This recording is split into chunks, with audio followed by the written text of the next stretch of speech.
મહેસાણા જિલ્લા પંચાયત ખાતે કોંગ્રેસ આવેદન આપ્યું છે। આરોગ્ય અધિકારીને સસ્પેન્ડ કરવા કોંગ્રેસે આવેદનપત્ર આપ્યું હતું।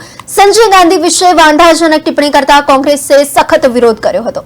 અધિકારીએ ફરજ પર બેદરકારી આચરી હોવાના આક્ષેપ પણ લગાવવામાં આવી રહ્યા છે। નાયબ આરોગ્ય અધિકારી ડોક્ટર ઘનશ્યામ ગઢવીનો વિરોધ નોંધાયો છે। મહેસાણા જિલ્લા પંચાયત ખાતે જિલ્લા કોંગ્રેસ સમિતિ દ્વારા નાયબ આરોગ્ય અધિકારીને નોકરીમાંથી સસ્પેન્ડ કરવા બાબતે કોંગ્રેસ પાર્ટી દ્વારા આવેદનપત્ર આપવામાં આવ્યું હતું। આરોગ્ય અધિકારી ડોક્ટર ઘનશ્યામ ગઢવી કે જેઓ બીજેપી પ્રવક્તા બનીને સંજય ગાંધી વિશે વાંધાજનક ટિપ્પણી કરી હતી।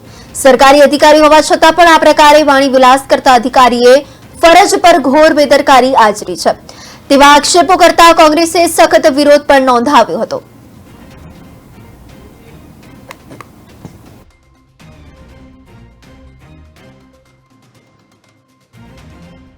ડૉક્ટર ગઢવી જે એક પાર્ટીના પ્રવક્તા બની અને સ્વર્ગસ્થ સંજય ગાંધીજીનું નામ લીધું, તેમની અનાવડત છુપાવવા, તેમના સીધી દેખરેખ થયેલા ખોટા નસબંધીનો કેસો છુપાવવામાં સારું થઈ અને રાજકીય સ્ટેટમેન્ટ આપી અને તેઓ શું સાબિત કરવા માગે છે તે અમે પ્રશ્ન પૂછ્યો। ડૉક્ટર